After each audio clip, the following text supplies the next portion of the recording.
Reciban un saludo cordial. Mi nombre es Karen Palma. Hago parte de la Facultad de Ciencias Económicas del Programa de Negocios Internacionales. Reciban un caluroso saludo, doctor Álvaro Telles. A continuación vamos a exponer el tema de derechos de autor de la actividad 5, unidad 3. El siguiente tema habla específicamente sobre competencia desleal.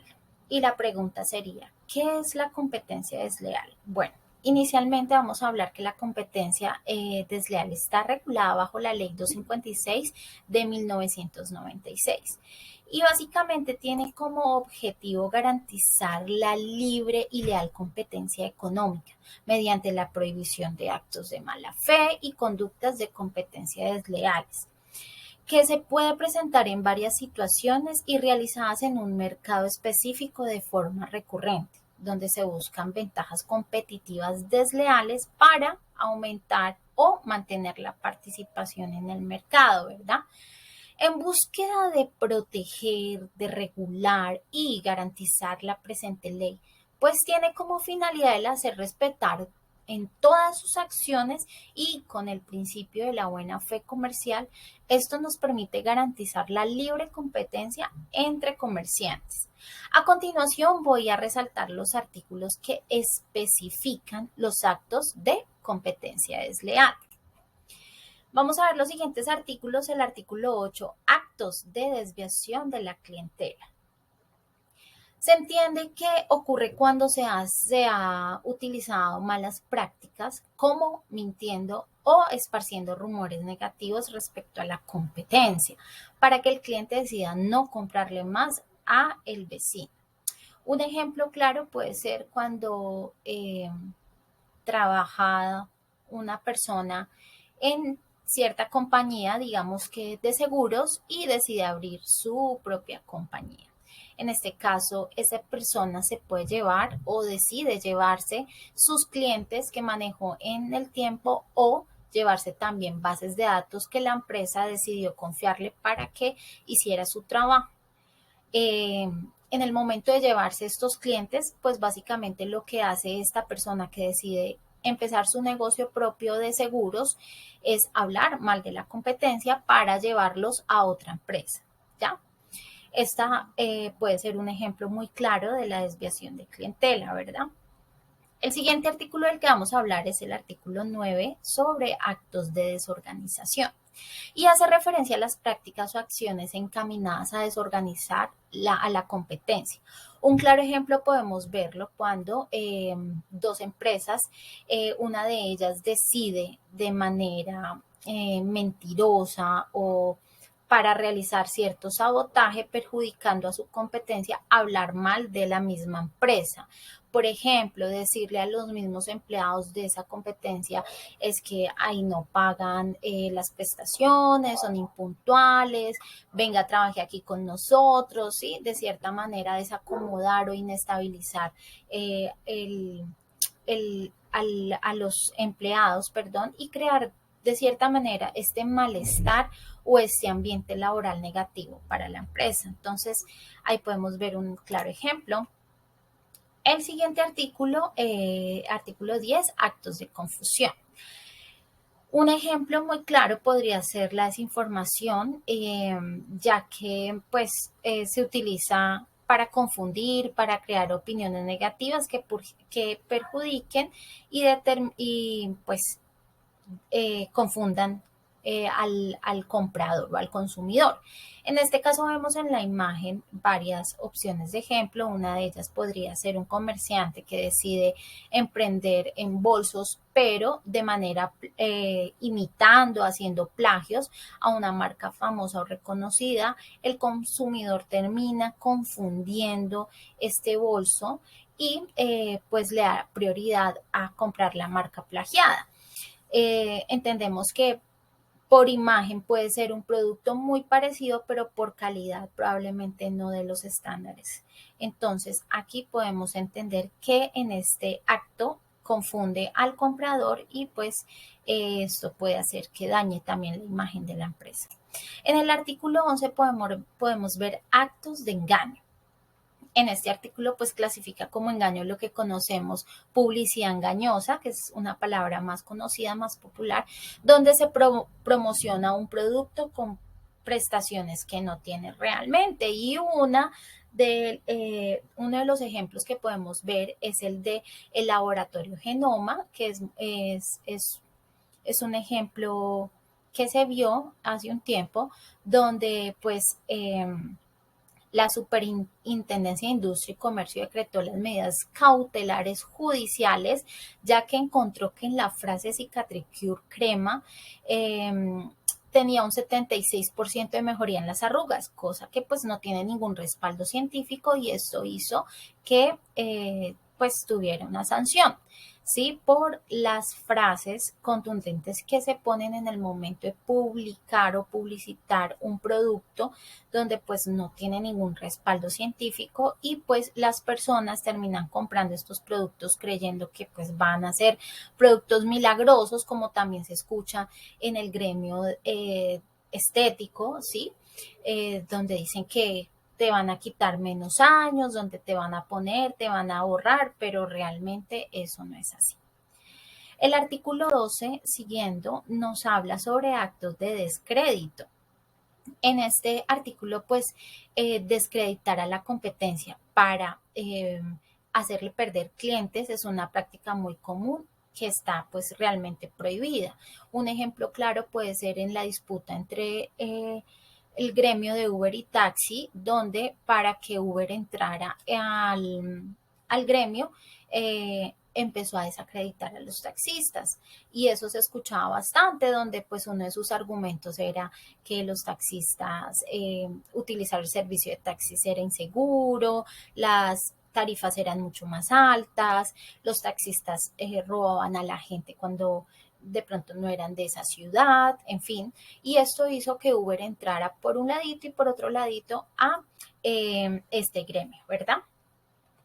El siguiente artículo que podemos encontrar sería el artículo 13, y habla sobre actos de comparación. La comparación de productos y servicios es una actividad muy usual, pues sobre todo en el medio online, donde hay medios que se dedican precisamente a comparar productos, ¿verdad? Realmente eso no es ilegal, pero sí puedo aclarar que lo ilegal es hacer comparaciones presentando información falsa que perjudique u omite información verdadera, y esto termina perjudicando realmente a la competencia.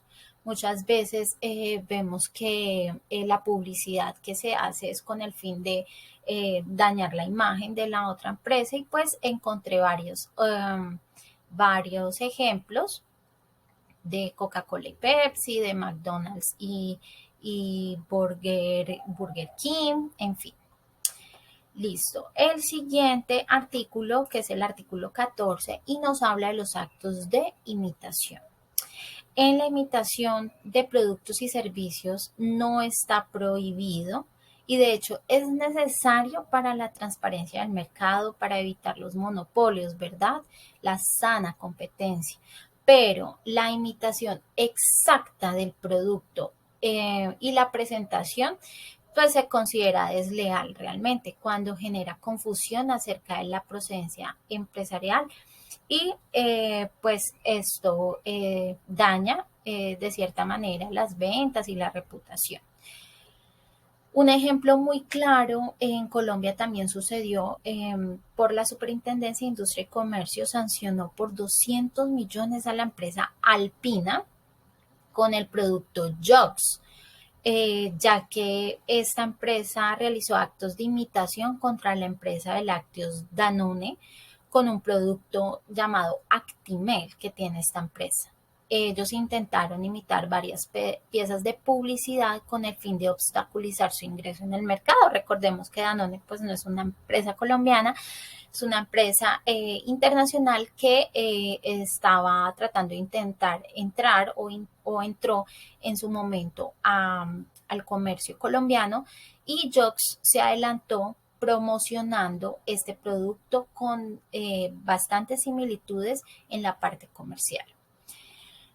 Siguiente, el artículo 15, que son actos de explotación a la reputación ajena, nos habla de este tipo de prácticas pues se utilizan más que todo en Internet, ¿verdad? Donde abundan los fraudes y clasificaciones.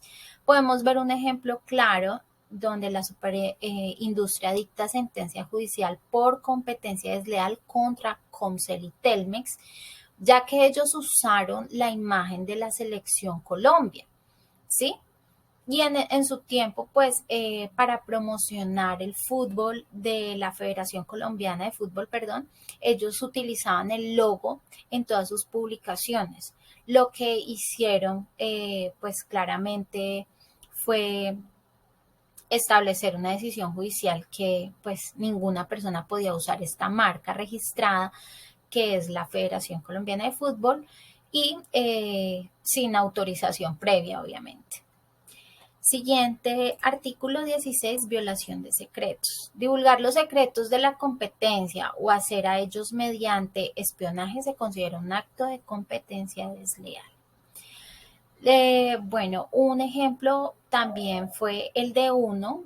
Cova Colombia argumenta violación a secretos empresariales por parte de Justo y Bueno y dos personas que sabían cierta información secreta, entre comillas, y en este momento se encuentran pues en una disputa por este tema, ¿verdad?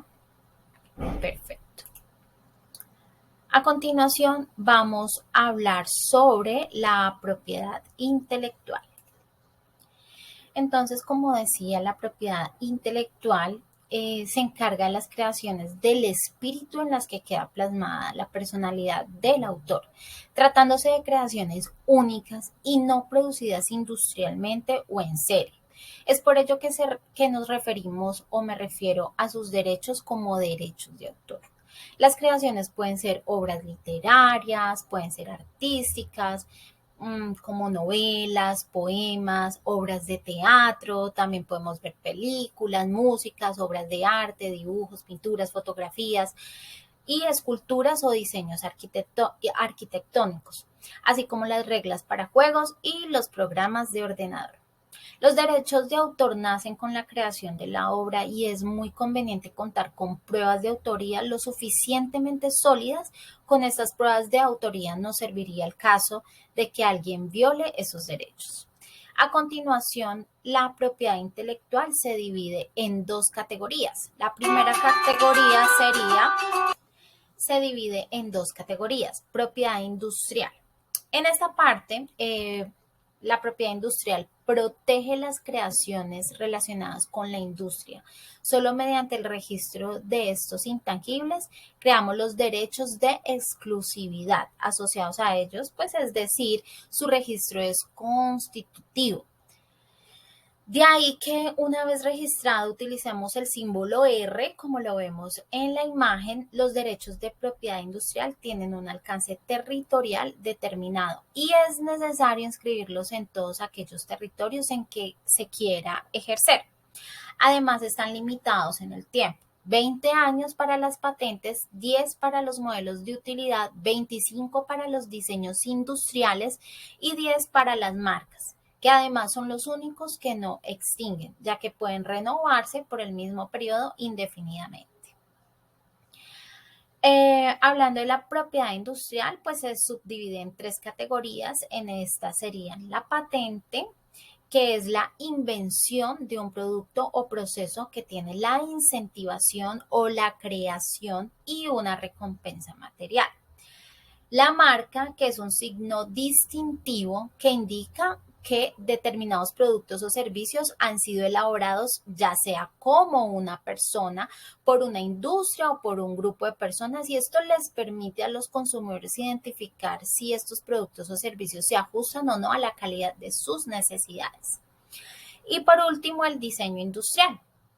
Se refiere propiamente a las características estéticas, es decir, hablamos aquí de superficie, si es plana, si es redonda, la textura, los colores, el diseño, son solamente las partes estéticas ornamentales de un objeto. Hasta aquí hablamos lo que es el diseño industrial y pasamos a la segunda parte de la propiedad intelectual, que son los derechos de autor. Y en esta parte podemos decir que pues son las normas que protegen obras literarias o artísticas y esto concede el derecho de tomar la decisión si quieren que su obra sea reproducida, distribuida, traducida o que sea adaptada, ya sea ejemplo en un libro, adaptarse a una película o que sea también traducida en otros idiomas. Esto depende de lo que ellos escojan y esta normativa les permite los derechos para autorizar o no acciones debidamente. Bueno, aquí en los derechos de autor vemos que se derivan dos tipos de derechos, el derecho moral y el derecho patrimonial. En el derecho moral, pues hablamos que son aquellos inalienables al autor. ¿Y esto qué quiere decir? Que no se puede cambiar, ¿sí? Son propios de ellos, no se pueden ni, ni hacer transacciones con ellos, son de única autoría. El derecho patrimonial ya habla de que son los que tienen que ver directamente con los beneficios materiales que el autor recibe por su obra o la parte económica, podría decirse también. El no seguir estas normativas de los derechos de autor o de la propiedad intelectual acarrea también consecuencias legales, ¿sí? Por ejemplo, tengo varios ejemplos para estos derechos. El caso uno, el de una profesora de la Universidad Javeriana, por tomar fragmentos de una tesis de una exalumna, tuvo que pagar 2 años de cárcel y 5 salarios mínimos. También hay otro ejemplo como el de Shakira, nuestra cantante colombiana, que se acusó de plagio por la canción de Loca o la canción de Hits Don't Lie. Otro caso también que es muy conocido en la industria informática sobre Apple que acusa a Samsung de plagiar partes de sus dispositivos para iPhone y para iPad. Y ya para terminar, podemos hablar de las sanciones legales, la violación de los derechos del autor. En el artículo 271 del Código Penal, pues la legislación en Colombia señala diferentes sanciones en razón del tipo de vulneración sobre los derechos de autor. ¿Y cuáles son? La violación a los derechos morales de autor se sancionan con penas privativas de libertad entre 2 a 5 años y pues las multas económicas se encuentran entre 20 y 200 salarios mínimos legales mensuales vigentes. Ya lo que es fraude a los derechos patrimoniales del autor, estas sanciones con prisión por un tiempo entre 2 a 5 años y por una multa monetaria entre 20 a 1000 salarios mínimos. Entonces, básicamente, pues esto es todo lo que podemos decir al respecto. Agradezco mucho por su atención, les dejo la bibliografía y muchas gracias por su atención.